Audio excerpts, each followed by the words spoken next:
Godzilla's dorsal plates ripped through the surface through the tides. Godzilla lifted his head up, his scales shining from the moonlight overhead. He was in the north of the Pacific Ocean, on the coasts of Japan. He kept his distance, just watching. The year was 1999.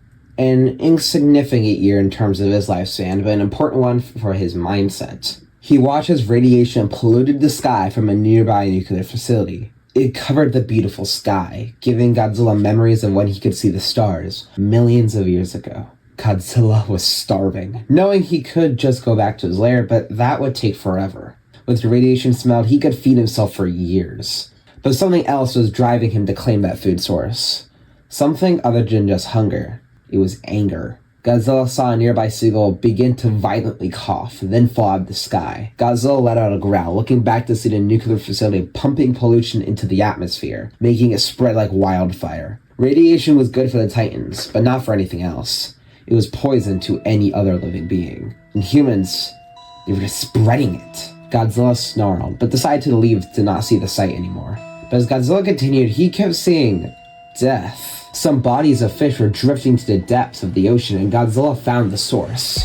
And of course, it was pollution. Oil and waste was being dropped from a boat, polluting the beautiful ocean. Godzilla was enraged at the loss of life that could have been avoided, charging up and ramming the boat into smithereens with his shoulder. These humans dared to waste all those innocent creatures just so they could have less trash. Godzilla left shortly afterwards, disgusted he even had to be around these humans anymore. These murderers! Godzilla wanted to not be around the sight or scent anymore, but he kept finding it. Strangled turtles, whales caught in nets, and sea life being drowned by the pollution. All from humans. Killing so much innocent life without remorse. Did they even feel anything? Godzilla went back to his lair, boiling up in anger. He wanted to wipe out the humans for this. He wanted to see the stars again. So Godzilla made a decision to visit his old friend and his first mentor.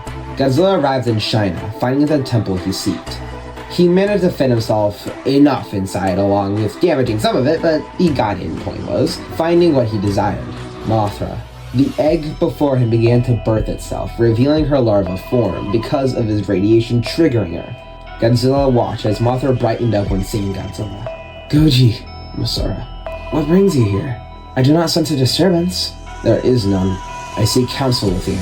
What troubles you, Goji? Humans.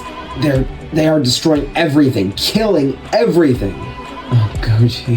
How can we stop them without violence? They do not know their limits. We must remind them. Remember our oath. We promised to give humanity this chance to redeem the Great Apes. And what have they done? They're even worse than the Great Apes. They farm life, and when it serves no purpose, kill them for no reason other than them being in the way. They need to be stopped. Kochi, please. Remember who you and I are. We preserve peace, not nurture war. We made an oath. Godzilla was done listening to his white lie that he himself made. It was time to see the truth. So you stand against me? Kochi, please. I have not laid an egg yet. I cannot return. Maybe it would be better if that was the case. Mothra's larva form began to back away, turning to red in anger. But Godzilla is far from intimidated. You will understand why eventually I had to do this. Godzilla grabbed Mothra's body, not giving her any last words, and crushed it in his claws. Her body exploded, blood now smothering Godzilla's snout. He felt bad, but she was in the way. She didn't understand what he saw. Humans by mere existence would kill everything. Even if they tried to redeem themselves, it was too late. Godzilla pushed any emotion of guilt back, taking off into the seas. And this new war began. The Great Extinction. Godzilla now only had one mission: wipe out humanity and anyone against him. And then the planet will usher in a new era of peace. I am Azarus. I am a watcher. Embark with me on this journey as we explore the question, what if Godzilla was the villain of the Monsterverse?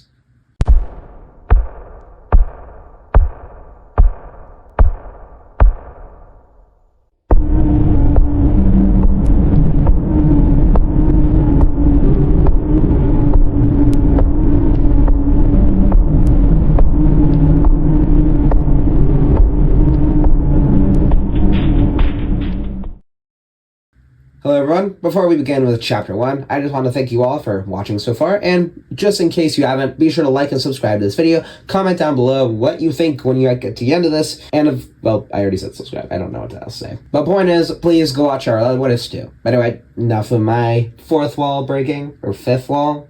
I don't know anymore. Let us continue. A shark hunting boat floated around in a graveyard of shark fins, being the things that shark hunters didn't want. Buyers at restaurants only wanted the main bodies. Alright, editor Azra's here, and somehow what I said, pretty much imagine what I said, but exactly reversed. Shark hunters don't want the bodies, they only want the fins, so please ignore that. But in a matter of seconds, the oceans began to shake, and something massive ripped the boat in half. Men and women screamed as they were flung off the boat and sent to the water. Godzilla's dorsal dragged some of the ship with him, making a quick turn to use his body to destroy the remaining humans. Godzilla roared at them in disgust, but he quickly realized this would do it. He couldn't just destroy these boats one at a time, and it would take too much energy. He needed food to make some more progress. He needed radiation. Godzilla snapped his head toward Japan, the Janjira nuclear power plant. This would do. Godzilla broke through the Coast Guard, everyone in fear of the giant monster. Up to now, there were no sightings of the Titans to the public, only Monarch knowing of their existence in secrecy. But now, the entire world was about to know. Godzilla laid waste to everything in his path, marching toward a nuclear facility ahead. Unknown to him, he arrived at the same time as a Muto larva. It burrowed inside, causing many lives, but it only got worse. Godzilla had arrived. Young Ford in his classroom watched from the window as Godzilla let out a terrifying roar. Godzilla then shot his atomic breath, burning the facility to a crisp as the Muto larva ran away to escape. Godzilla hadn't noticed, beginning to absorb the radiation. Ford could only have nightmares of his parents' fates. Godzilla's dorsals glowed a bright blue, fuming radiation out. After he was finished, his scales crackled with energy, letting out a roar into the sky, followed by a pulse. His subatomic nature was triggered and caused his pulse to resemble an EMP, making the next few hundred miles of electricity get shut down. And this would only be the beginning.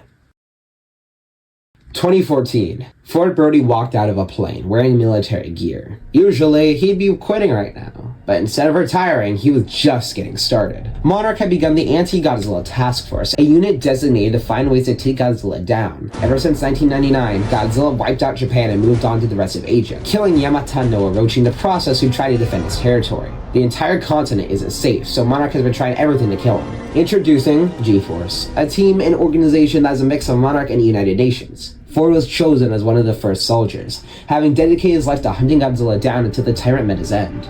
Ford was put through rigorous training, fighting and killing Godzilla in simulation tests. A select few were chosen, and Ford passed to Phase 2. Jaegers. A live in cybernetics joined G-Force's collaboration to take Godzilla down, creating the first Jaeger. Many were in testing, but the first one available was Striker Eureka. Ford was placed inside, becoming the designated pilot for the mech. Godzilla blasted his atomic breath into nearby tanks, swatting a jet out of the sky with his tail. Godzilla spammed his atomic breath, taking out many of the incoming missiles and jets themselves. Godzilla then heard a blaring horn. Godzilla turned out, seeing something illuminated into smoke from the ruined city. Dropped from the air was a mechanical beast, looking like a human, but definitely was not one, but it was controlled by one. Striker Eureka exited its neutral stance and put up its fists. Godzilla grinned, almost impressed by the humans. Almost. Godzilla roared, running forwards and was about to bite down, but Striker Eureka caught his snout and pushed him away. Ford was impressed that he managed to stop Godzilla at full speed with one arm, excited to see what else he could do. Striker Eureka ran forward and delivered a combo of punches, then backed up to open fire with chest missiles. Godzilla plowed through them all and tackled Striker Eureka, shooting his atomic breath down. Luckily, Striker rolled out of the way in time, activating a blade from his wrist into Godzilla's side. Godzilla screamed and tail-whipped Striker off. Striker Eureka slid off and rolled across the ground, springing up back to his feet, only to be met with Godzilla ramming him down. Striker Eureka shot missiles in the chest, but Godzilla didn't care and stomped Striker Eureka's chest, roaring down at him. He began charging up a beam until the sky began burning, and Godzilla was swept off his feet. Striker Eureka looked up, seeing Monarch's backup, Rodan. Using the Orca to lure him here, they had Rodan ambush Godzilla. This would likely tire out Godzilla and give Striker Eureka enough time to...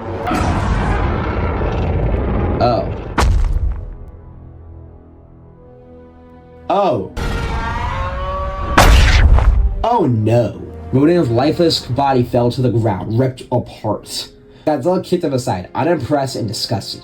Godzilla turned back for Striker Rika, but got punched in the face and uppercutted, then drop-kicked and got his head bashed into Striker's knee. Ford was getting tired, but he had to keep going. Godzilla got up, spitting a broken tooth out. He was actually impressed, grinning. He had fun, but this was bruising his ego. It was time to end this. Godzilla roared at him, shooting his atomic breath, which made Striker Rika roll out of the way and run, only for Godzilla to appear next to him and tackle him. Godzilla grabbed Striker Rika, lifting him up and tearing him in half. Luckily, the autopilot took over and Ford had been ejected, his pod landing in the ruins of the city. Ford got out, looking over in disappointment as Striker Rika was now in 2 pieces. Godzilla let out a fearsome roar. Then his head shot up. He looked toward the coast, west of where they were. Godzilla then began to leave the battlefield, leaving Rodan's body to rot, and went to the ocean when he arrived, making his way toward the United States of America. Ford was fixed up, but the same couldn't be said about Striker. He was severely damaged, as Monarch was doing everything they could to fix it up, but it would take too long. But most importantly, they had no time left. Godzilla was leaving Asia and making his way toward North America, the United States right in his path. Everyone was at edge, cities being evacuated, and the chaos was beginning. Everyone was trying to figure out where he was going, but it was soon made obvious when earthquakes began. Bursting from the ground of New York, the female Muto rose, the male Muto landing from the clouds. Unfortunately, since the male spore ran off, it was never contained by Monarch, and the Mutos were born almost secretly, and now have met. Monarch quickly put together that they were here to mate and birth more creatures, making the military shift focus. Dropping the nuke wouldn't do anything good and do more harm, so they needed to destroy the nest themselves. It was a Striker Rika, but Ford was placed in a miniature version, the original prototype, Scrapper. It wouldn't be small enough to carry over a plane and big enough to hold its own. Scrapper Halo jumped out of the cargo plane right over New York with some military soldiers. He pierced the clouds, activating his parachute to land safely. Scrapper was escorted by a military squad who arrived with him, sneaking through the city. They found the male Muto flying around the city, patrolling and taking out anything that moved. And then they found a female, laying her eggs. The team was about to move in until an atomic breath pierced the darkness, hitting the male Muto over into their direction. They ran out of the way just in time, seeing Godzilla had arrived. Godzilla challenged the female Muto, the male injured. The female Muto let adrenaline take over and ran forward, the two clashing in a shockwave. Godzilla overpowered her and dragged her into a building, biting onto her shoulder and ripping pieces of flesh off. Scrapper and the soldiers moved toward the nest. The male Muto flew in, his chest scorched, but his dedication was not stopped and impaled his hook arms into his back, prying Godzilla off his mate. The female Muto took the chance to raise herself up, slashing her front limbs across Godzilla's side, making the Titan roar in agony. The Mutos now had the advantage, ripping at him and taking turns, making this into a game. Godzilla was much more fit than his 2014 counterpart, but he was still getting tired out. Scrapper opened up the back, the soldiers reaching inside for a dozen mines. They began setting them up, but realized there were too many eggs for the package they brought. They need something else. Ford got an idea. A stupid one, but they want to get a second chance at this, so they had to make this count. Godzilla got impaled to his side for the 7th time by the female, making him scream. The male was about to swoop down until a piece of debris hit his head, making him snap over in the direction to see Scrapper. The male Muto roared, flying toward him. Scrapper quickly began running, leading him toward the nest. The female Muto saw the direction Scrapper was going toward, her concern for the nest outweighing her desire to kill Godzilla, beginning to bolt. Ford looked in his mirror, seeing now both the Mutos were on him. Scrapper made a detour, making turns and parkouring around the city to escape the Mutos before they could reach him. But unfortunately, the female Muto hooked her limb around Scrapper's leg, pulling him up and swatting him like a bug. Scrapper was nearly destroyed, half of the head exploded off. Ford looked up, seeing the female and male's glowing eyes pierce into his soul. The female Muto roared, raising herself to strike him down. Ford closed his eyes. Until...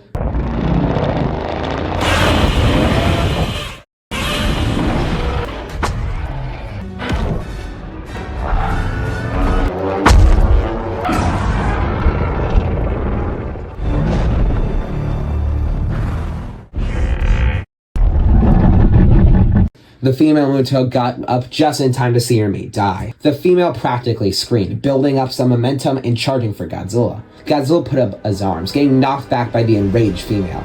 The female Muto roared down at him, but Godzilla kicked her leg up to make her lose balance and push her off, shooting his atomic breath into her already burnt neck. Her armor was thick, the EMP making his atomic breath weaker, which only made it effective to use as a last resort. Godzilla went in to strike first, but the female was no longer concerned about her own safety. She just wanted to kill Godzilla. The Muto struck her limbs into Godzilla again, hooking his shoulders, and she managed to drag him down onto his belly. The Muto continued to pummel him over and over again, blood now covering her body. Godzilla was screaming in agony, calling for help. Scrapper managed to get out of the building and pull himself away. Ford, exhausted and now bleeding. He looked over, seeing Godzilla in need of help. But he didn't deserve that. Godzilla didn't deserve any mercy. But he realized something. The nest. He needed those two on the nest in order to crush it so the male was dead. If the female kills Godzilla, then she will do everything to protect it and they won't make it in again. Scrapper began sprinting with all his might, picking up a part of a skyscraper and tossed it full force at the female Muto, bouncing off her back leg. Slowly the female Muto turned around, blood trickling down her jaws. Oh shit. The female roared, enraged by this challenge. She charged, Scrapper barely managing to get away. He was close to the nest. He ran with all his might, panting and sweating, but unfortunately the female was faster. She crushed her arm into Scrapper's back, nearly hitting Ford. Ford managed to disconnect and roll out of Scrapper as the female ate the small machine. Ford ran toward the nest, a soldier on top of a building ready to set off the explosives. Ford ran across the nest, the female standing right on top of it. Now! And the soldier watching set it off. It was quiet. Too quiet. He pressed it again, then again, and again. Nothing. And then they saw the problem. The female, by running over, disconnected it. Ford's eyes went from hope to terror, the female Muto looming over him. She roared, about to strike, until a loud roar caught her attention. The Muto looked behind her, Godzilla ramming into her back with enough force to snap her spine, and the two fell into the nest, accidentally setting all the explosives off. Ford got sent flying away, the entire city shaking. Military command let out a breath of relief. The Muto nest had been destroyed. The soldiers cheered and Ford looked over, letting out a breath of relief he didn't know he was holding in. But Mommy was very angry. The female Muto bursted from the ground, half of her face scorched. She let out roars, but not roars of anger, but of sadness. Just sadness, distraught and broken, filling in the silence. Ford almost felt bad, but she locked eyes onto Ford, instantly going to crush her, but Godzilla grabbed her by the neck, shoving his arm down her throat. Ford began running, but couldn't help but look over, seeing Godzilla was ripping her throat open from the inside. Soon her neck ripped open, Godzilla ripping his claws, which made the female Muto's bottom jaw fall off. Godzilla let out a roar of victory, panting. Ford and the other soldiers got away, Godzilla exhausted and leaving to rest, taking a break for destruction. But this was only the beginning.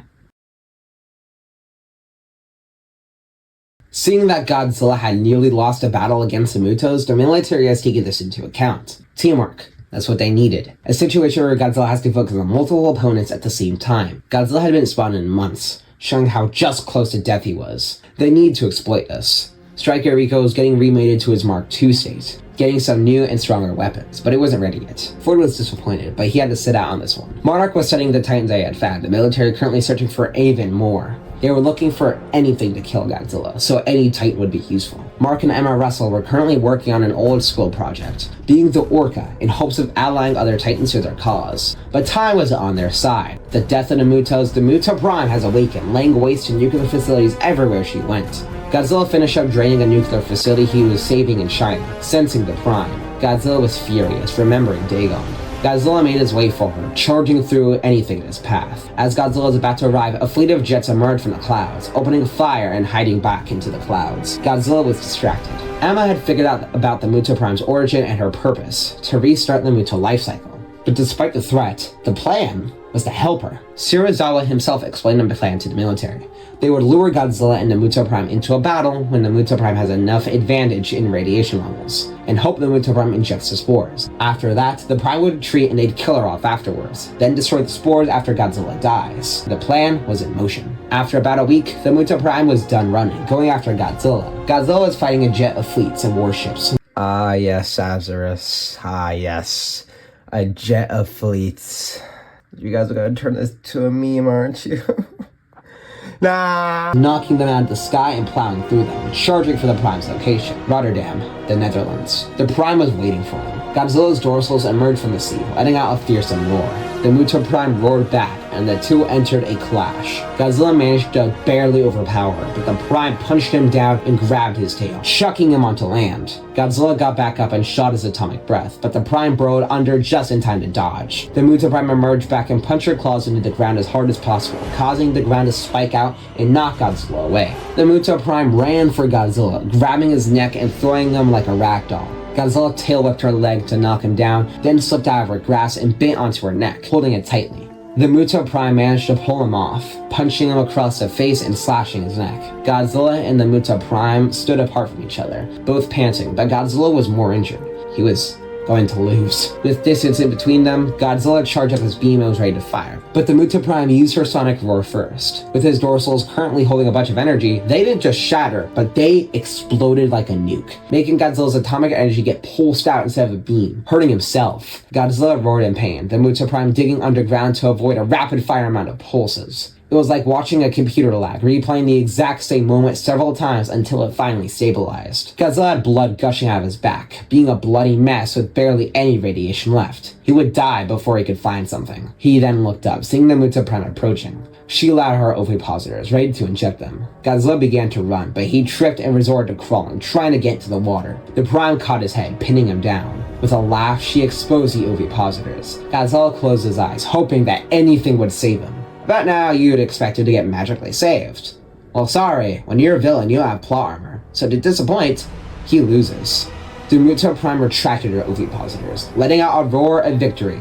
They went underground. Godzilla was going to die. Godzilla managed to stand, but he knew what just happened. Godzilla tried to pulse, hoping to obliterate the spores in his system, but it was no use. Godzilla's vision began to blur, seeing illusions and things multiply. He was as useful as a corpse at this point. A monarch drew and watched the scene, and the humans were celebrating. Finally, Godzilla would be defeated. Godzilla wobbly walked, unable to breathe without using all of his energy, then collapsed into the water. Godzilla let the tides guide him.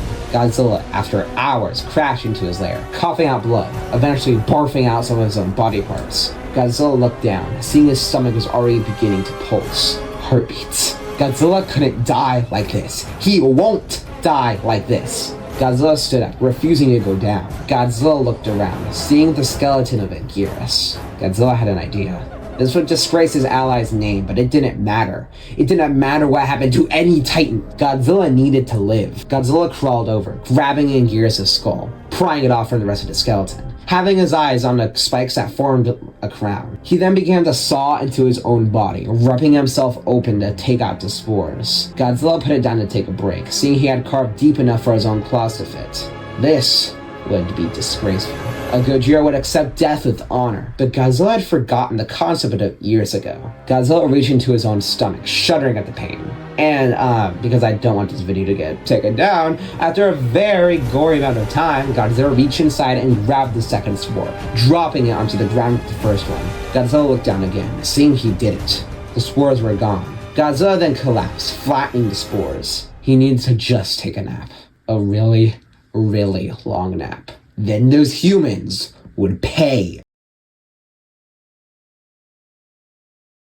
2015. Godzilla hadn't been sighted in now a year. Peace finally returning. Striker Rico was still on standby, as nobody believed he was dead until they saw the body. But unfortunately, peace was never an option with Godzilla. On the beach of Manta, Ecuador, the sun was shining upon the beach and everyone was having a good time. But that could never last, as danger was upon them. A loud roar silenced the loud beach, and then they saw the city beginning to split, dorsal plates making a path. People began to scream, running, as Godzilla had finally returned. Monarch was contacted and Striker Rico was immediately dispatched. Godzilla shot his beam through the city, making it turn to rubble.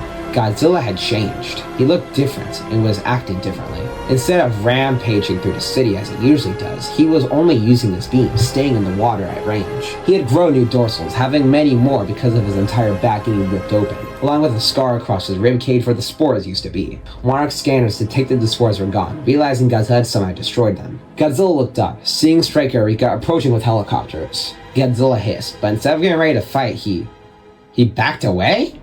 And Godzilla went into the water. Striker Rico tried to find him, but the Titan was gone. Did he actually just run? No, far from that. Shirazawa quickly put together the truth of what actually happened. Godzilla was being much more strategic. By using his atomic breath, not only did he spread radiation, but he was as well covering damage faster. By attacking the coast, he could make it so smoke from destroyed cities went inland. And that's just what Godzilla was doing. In 2 months, South America's borders were drowned in smoke and radiation, forcing populations inland. And that's all Godzilla needed, having most of South America's population in one spot. Striker Rico is in South America, ready to defend it from Godzilla, Ford inside the Jaeger. They managed to chase Godzilla off a few times, but right now was when it was important. Ford was the only thing standing in between Godzilla and millions upon millions of lives. But then, the ground began to shake. Striker Rico put up his fist, seeing a shadow approach, and Godzilla's grin exited the smoke. Godzilla let out a loud roar, wanting this battle. Godzilla charged with his beam, but Strike Eureka activated an EMP, designed to only target Titan energy. Godzilla's beam stopped, completely shut off. Godzilla grounded in frustration and charged, Strike Eureka and Godzilla entering combat as helicopters began evacuating the citizens faster, this fight being too close for comfort. But in the middle of the fight, a new radiation source was detected, approaching the area fast, faster than any nuke could. Ripping the clouds open, Quetzalcoatl slammed down into the ground, killing almost everyone in the area and sending a shockwave. Ford looked over, horrified. No! Godzilla took the advantage and grabbed Strike Eureka, throwing him into the air, and Quetzalcoatl grabbed him, taking the Jaeger far, far away. Godzilla's atomic breath reactivated, grinning as he shot atomic breath across the area and destroyed everything. Stryker managed to take Quetzalcoatl out and return, but it was too late. There were no survivors. All Ford could do was look on as a majority of South America's population, or maybe all of it, was dead. Ford was sitting in his dorm. All he could think about was all those innocent people, relying on him to defend them, were all dead. Because of Godzilla! Meanwhile, Godzilla rushed through a warship, making it split in half. When would these humans learn? Nothing they can do can bring him down. These jets were annoying though. Several missiles hit Godzilla's dorsals, making him snap at them. He swatted his tail when they circled back, hitting two on their way, finishing the rest off with a beam. The military was getting too predictable, and Godzilla could destroy their fleets with minimal effort, but he enjoyed dragging it out. It was a novelty to him. But Godzilla stopped, sensing something off. A flash of memory returned, an image of the Prime towering over him entering his mind. He didn't kill her. She was still alive. Godzilla left the battle overseas, quickly making his way toward where trouble stirred. The Coburg nuclear power station, I definitely mispronounced that, didn't I, was being destroyed by the Muto Prime. She had dug from underneath, sinking a portion of the facility. Godzilla stomped his way onto shore, huffing out smoke. The Prime turned and was enraged, but also confused. When she sensed the spores were gone, she assumed Godzilla destroyed himself or another Titan did it. But seeing him alive, breathing right in front of him was chilling. But she took into account the scar across Godzilla's rib. He ripped them out? Ew. Godzilla began running full speed at the Prime, managed to punch him back, but it was only delaying his attack, ramming her down. This time, Godzilla was at the advantage from power and energy, while the Prime had yet to absorb any. Godzilla slammed her down, putting his foot on her chest. Never again will he be so humiliated. He was about to stomp her head, but was suddenly hit in his back. Godzilla snapped around, as behind him there were hundreds of thousands of warships all firing. Godzilla was knocked back from just by the sheer force from the attacks, making him fall over and roll across the ground. Godzilla was trying to shoot his beam, but these attacks were disrupting his concentration. It wasn't going to kill him by any means, but it was hurting and might actually knock him out with the amount of times he's hit his head. Godzilla began charging out his atomic breath while on the ground, but he made sure to be laying his face against the floor. Nobody knew what was going to happen, but it certainly caught them off guard. Godzilla shot his atomic breath, having enough power in it to propel himself up, while not completely destroying the ground, blasting off into the sky, and Godzilla was flying. Godzilla crashed into the ocean and turned the ambush into a hellscape. In minutes, the remaining warships began to flee while the others were destroyed. Godzilla let out a roar of victory, turning around to see the Prime at the worst possible time. She shot her sonic roar, then again and again and again, making Godzilla wail out in pain. His dorsals once again exploding off. Godzilla had more energy this time, pushing himself onto land and even tanking one of the roars, pushing the Prime back down and flattening her skull. Godzilla collapsed, but he couldn't rest here. He got back up, pushing himself to his lair to rest. 2 sets of new dorsal plates from the same Prime. Quite the feat. Godzilla arrived in his lair, closing his eyes and went to sleep.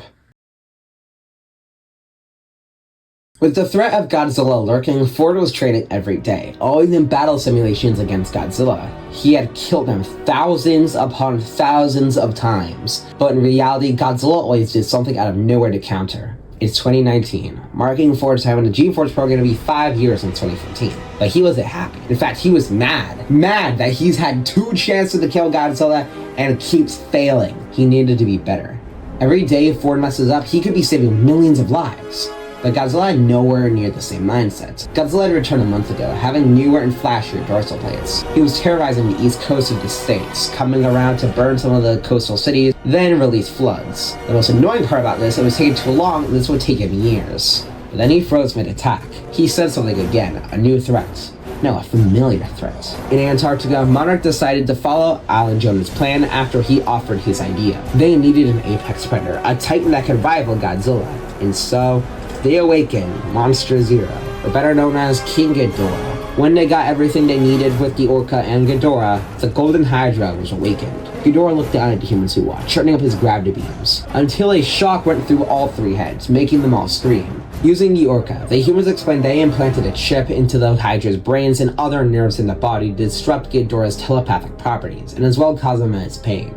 Ghidorah wanted to cut off every part of his body to get rid of them. Ghidorah asked what they wanted, and they said they wanted Godzilla dead. With a shared goal, Ghidorah was almost eager to accept, but Godzilla arrived. The humans evacuated, and Ghidorah held Godzilla off, but had to retreat because he was tired. The humans directed Ghidorah to Isla Demara, being unoccupied because of Rodan's death. Godzilla was going after Ghidorah before he began sensing Ghidorah everywhere. No, seriously, everywhere. Godzilla was confused, realizing what the humans had done. They copied Ghidorah's biosignature in multiple outposts and had the drones carrying it around, making Godzilla not know which was the real Ghidorah out of the dozens of them. This gave them time. Monarch explained their plan to Ghidorah. Get him and the other Titans to kill Godzilla. Ghidorah's 3 heads grinned, releasing an alpha call across the world, awakening every Titan on the surface. But Monarch didn't stop there. They had figured out the Hollow Earth portals and worked with Ibavin cybernetics to send drones down with speakers that could cover vast regions of Hollow Earth, awakening some Titans from underneath the surface. They now truly had an army. Around the world, Titans began to weaken and cause havoc. Ghidorah had of course tried to betray the humans, but Monarch wasn't an idiot. They had implanted similar chips Ghidorah had that copied what Muto EMPs do. They weakened their abilities, but also sent a telepathic attack on the Titan.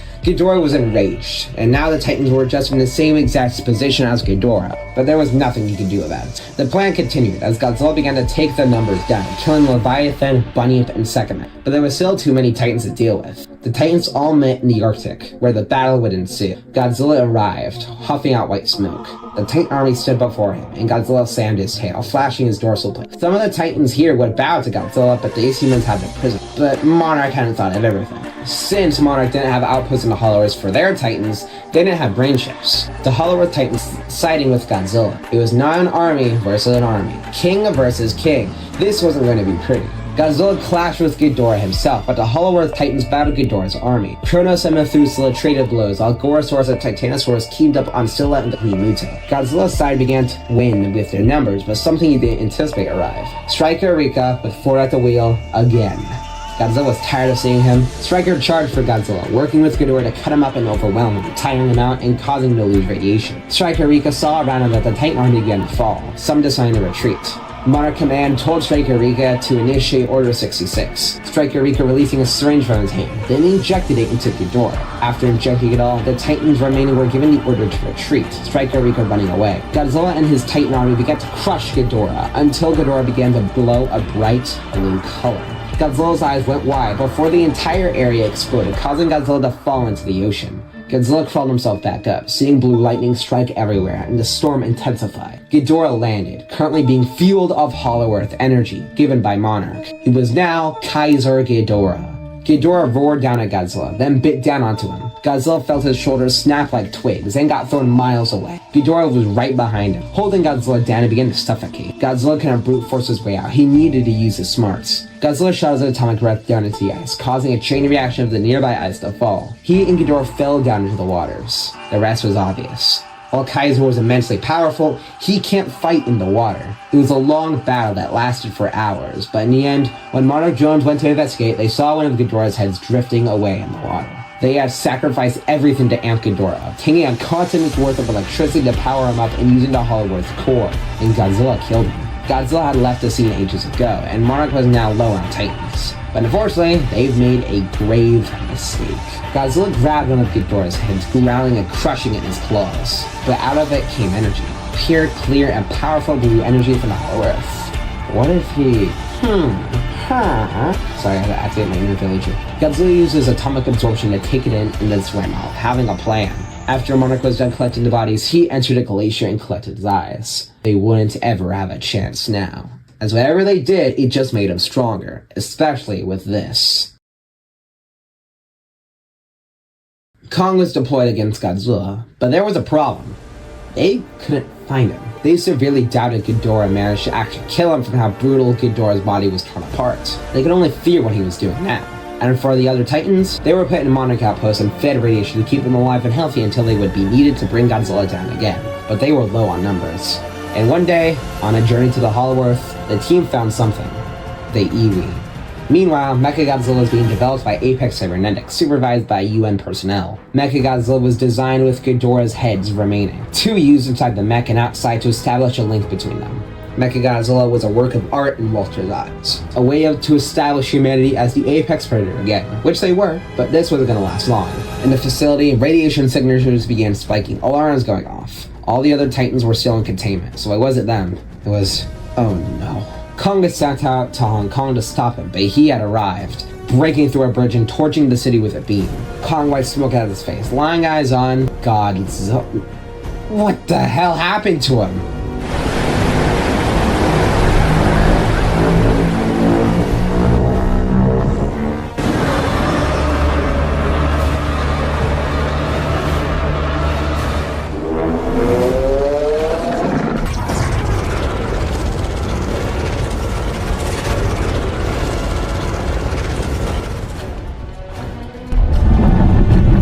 He changed.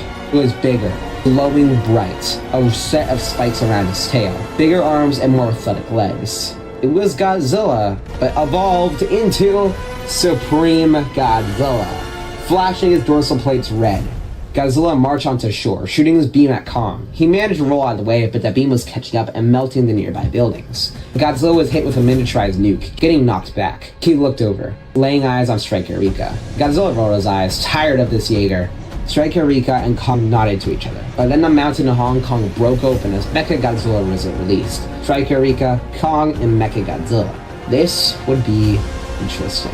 Kong and Striker Rika charged, Godzilla effortlessly dodging them and tail-whipped Mechagodzilla aside, catching Kong's fist and pulling him down, bashing his head into the ape. Striker Rika shot out missiles, but Godzilla intercepted them with a spiral ray, destroying them all. At a distance, Mechagodzilla shot his proton scream, and Godzilla blocked it with his own beam, overpowering the proton scream with his own beam and sending Mechagodzilla flying. They couldn't even touch him. Kong went in for a punch, but Godzilla stepped back, biting onto Kong's shoulder and tossed him into Striker Rika, shooting his beam at Kong, which killed the great ape. Mechagodzilla rammed into Godzilla, grabbing his face and redirected Godzilla's beam. Godzilla kicked Mechagodzilla in the chest and knocked him away, ramming Mechagodzilla down and tail-whipped Striker's legs to knock him down as he was approaching, then caved in his chest. He turned for Mechagodzilla, blocking a punch and then uppercutted Mechagodzilla with a supercharged fist, knocking Mechagodzilla away. While he had the chance, Godzilla grabbed Mechagodzilla and held up into the air, ripping the mech in half. Mechagodzilla sparked, then shut off, drifting to the ocean. Godzilla laughed, then shot a spiral heat ray into Striker Rika, making it explode. Godzilla let out a roar of victory.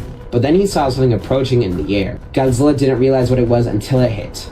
The Oxygen Destroyer, a weapon so powerful it could kill Godzilla. This one for the live stream meme we made. Yeah. Live stream fans, love you. In the premiere chat, I am laughing my ass off right now. Oop, should have said that. Godzilla vanished, and a nearby monarch drone went to investigate. Of course, like everything they threw at him, Godzilla shrugged it off. Unfortunately, their new weapon didn't work, as Godzilla's supreme evolution triggered a more durable immune system. Godzilla was amused that they thought this would work, barely giving even a cough. Godzilla left shortly afterwards, as Mechagodzilla's upper half vanished from the scene.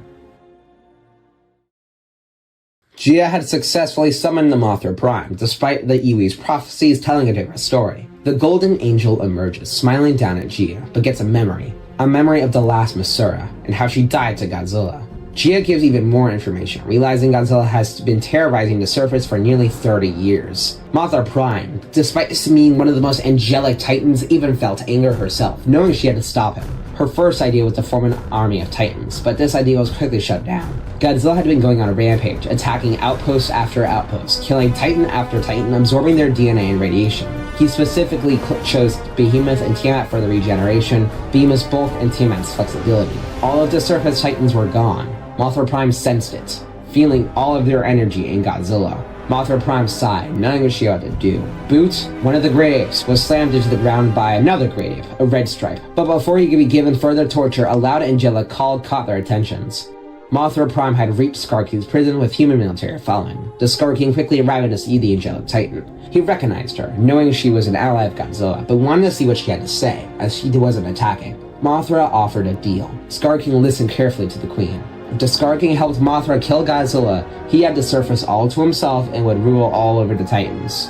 I mean, he didn't have to know that you're all dead, Very much liking that plan, Scar King accepts and assembles his army, and Shima to go to the surface. They made their way, knowing this battle would be far from easy. They arrived in Rio, Mothra Prime and Scar King waiting. It was them against Godzilla, and if he won, Mothra didn't know which would be worse, Scar King or Goji. But they didn't have to wait for long. The ocean that was frozen by Shima had begun to heat up, melting as boiling smoke popped out. Flashing his new red dorsals, Godzilla emerged, even bigger than originally, and giving off energy that was comparable to the Great Rozan. It turned out that Kaiser Ghidorah's energy allowed Godzilla's radiation capacity to go over 1,000, and by absorbing more energy, it only was growing. But of course, there was someone else who refused to be left out of the action. Arriving by air, a Jaeger arrived. But it wasn't Striker Eureka. No, it was Striker Berserker, an advanced version of Striker and much more powerful, designed to match Godzilla's new energy levels. Godzilla rolled his eyes, but Ford was solely focused on killing Godzilla. And so, the battle for humanity began. Great apes fell left and right, Godzilla getting cut up by Shima and Berserker, while Scar King and Mothra Prime resorted to hit-and-run methods. Soon it was only 4 of them against Godzilla. Shima rammed into Godzilla, while Striker Berserker jumped on his back and brought him down, sliding across the ground unleashing missiles. Godzilla was knocked back, but he managed to catch Scar King by the throat and slam him down. Insect! Mothra Prime webbed Godzilla up while Scar King choked him out. Striker Berserker activated his blade to cut off the king's head. Godzilla then only laughed, supercharging himself up. He released a pulse, killing Scar King and crippling the Mothra Prime. Shima and Berserker being only singed but knocked back. Godzilla grabbed Shima and tossed her to the side, tail-whipping Mothra away and snapped her spine. Striker Berserker charged, faking a punch and then kicked Godzilla to the ground. Ford let out a yell, stabbing his blade into Godzilla's chest. Berserker didn't stop, using both blades to keep stabbing Godzilla over and over and over and over and over. When it was done, there was a gaping hole in Godzilla's chest. Ford was panting until Godzilla suddenly grabbed Berserker's arm, ripping it off and smacking the Jaeger away with his own arm. Supreme coughed out blood and bashed his own head into a building to snap himself out of it. His hole in his chest remained open, as it would take forever to regenerate. Luckily, Behemoth and Tiamat's sacrifice helped. Soon his body began to regenerate much quicker than he ever had, repairing itself only in a few seconds. The organs would take a while, but that was important. Godzilla watched as Berserker began to get there. Godzilla quickly shot his spiral heat ray, making Berserker explode, and this time, Ford didn't get out. Finally, Godzilla sighed, turning for Mothra. Why? Why? These ants will destroy our world! They destroy everything! No. Not that. Then what? What could you possibly be questioning? Why do you not listen to me? You promised me you never ever would wipe out another species. Ever. Do not say his name, Curious. Killed him. And destroys the entire race for questioning you. This is nothing like that. I'm saving the world from destruction. If humanity was so pure, then they would have seen it. Are you willing to die for this planet? Fine. What's 17 more million years? I can always start again. Have a new partner. Godzilla got ready to blow the final strike, as Mothra was on the verge of death. But he couldn't do it. Why did you make me do this? You're fighting so you can watch everyone around you die. Think, Mothra. You'll outlive every fragile, insignificant being on this planet. You'll live to see the world crumble to dust and blow away. Everything and wait, no, that's not it. Everyone and everything you know will be gone. What will you have after 500 million years? It's still have you. Godzilla froze. After everything he's done, after all the lives he took, she is so willing to forgive him after his wrath? No. No. Godzilla shook his head. He was going to save the world with or without her. But he knew he was just lying to himself. Supreme crushes her body, killing her as she turns into golden dust with her eyes fading away. Supreme turns to face the last Titan, the only thing in his way. While the remaining battle echoed through the world, Shima has caused the Ice Age, instantly making her abilities stronger and making Supreme's heat barely defend himself from getting frozen by the cold air. The two began to circle each other. Before they charged, Godzilla looked back at the path, filled with regret.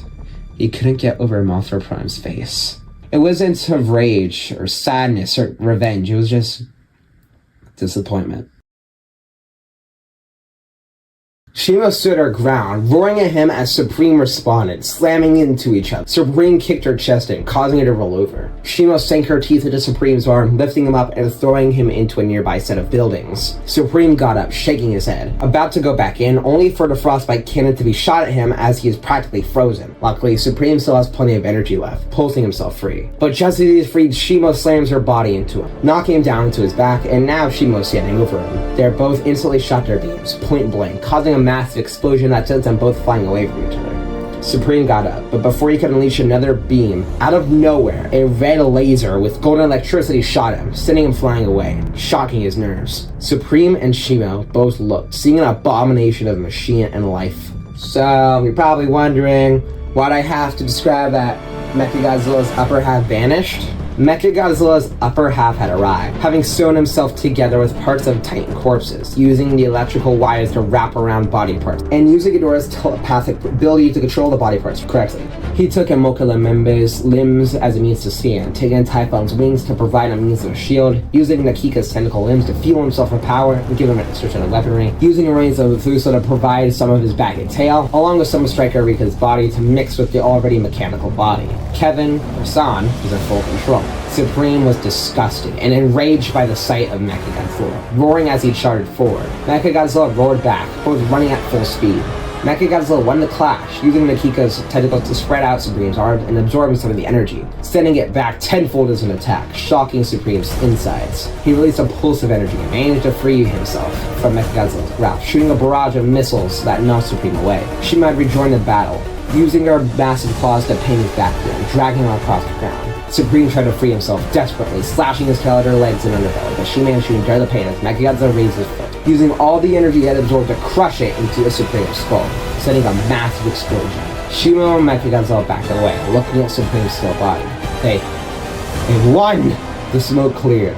But unfortunately, they only saw Supreme run out of the smoke and knock Mechagodzilla down, ripping off Typhon's wings and biting down to his neck, ripping off the head of Mechagodzilla and killing Ghidorah once and for all. Supreme laughed, absorbing the energy and turned toward Shima, his head having half of his skull exposed and cracked, but began regenerating the damage thanks to Behemoth and Tiamat's regenerative properties. He roared at Shimo, charging forward. After hours of fighting, blood-spilling roars of pain, and the city completely destroyed, Supreme managed to throw Shimo to the air and blast with an atomic breath out of the atmosphere, causing her to explode, mixing smoke and fire with the Ice Age. But in this timeline, Supreme realizes that the Ice Age would eliminate humanity faster, and doesn't decide to destroy it. This means that humanity is killed only to less than 100 million. The United Nations evacuating the remaining humans to underground facilities. No matter what they did, it seems Supreme would win.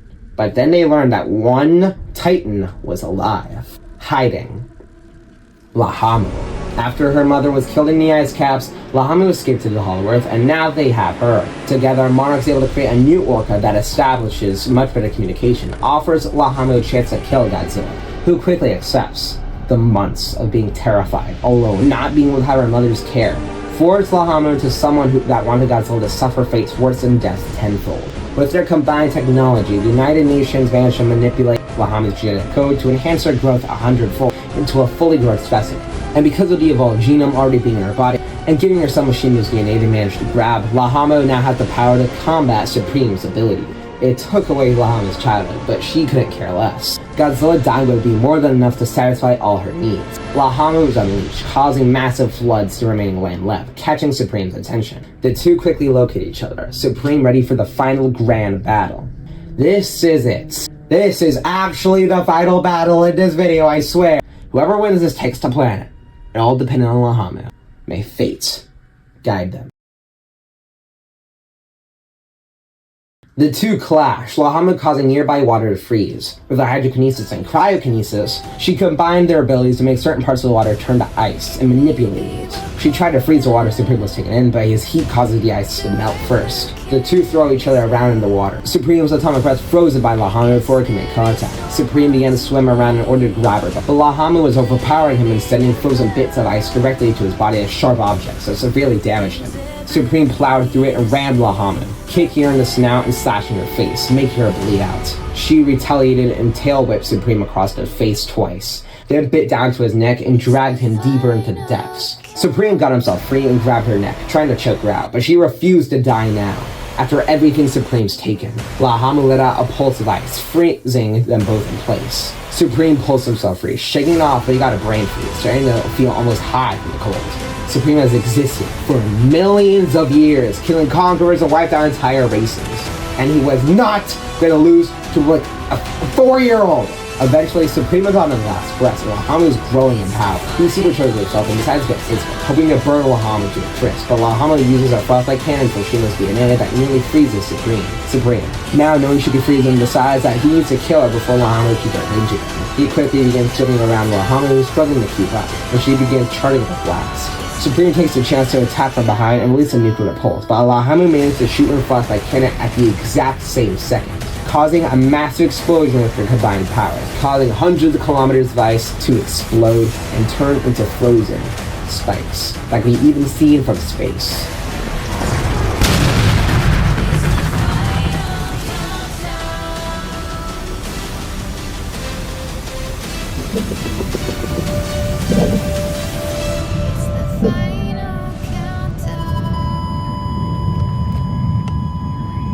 He's gone. Military searches the ruins and finds Supreme's dead corpse that was frozen. No heartbeat, impaled by ice from every angle. Godzilla was dead. Lahamu was barely alive, her heartbeat slow and weak, and they decided to free her. Because of Lahamu's cryokinetic energy, she managed to save herself from getting killed by the ice. When freed, she gives her thanks to humanity and stops the Ice Age in return, stopping the ocean floods and gives humanity her protection from future threats, and stopping the Ice Age finally. Humanity is able to recover, and over the next generations, and ironically, Godzilla's plan worked. With the majority of humanity gone, life prospers, and Lahamu is able to heal the world, causing the world to grow. And it was the end. She did it. But no, there's just something more. 2054. 19 years after Godzilla's defeat. Lahamu sleeps on the shores of the Hawaiian Islands. Monarch had built an outpost there for her to access the ocean and food constantly, but she hears something ringing, raising her head up to see what was approaching. Lahamu looks outside, where right above the sands of the water was a massive spear, and it was a portal. A massive foot steps into the water, where a crystallock emerged with a loud roar. Lahamu wasn't impressed, though, and raised the water to fill the crystallock's body and froze the water, impaling it everywhere from the inside. Lahamu then got up as more crystallocks emerged, growling loudly to assert her dominance until something else walked out. The Conqueror. The end! For now.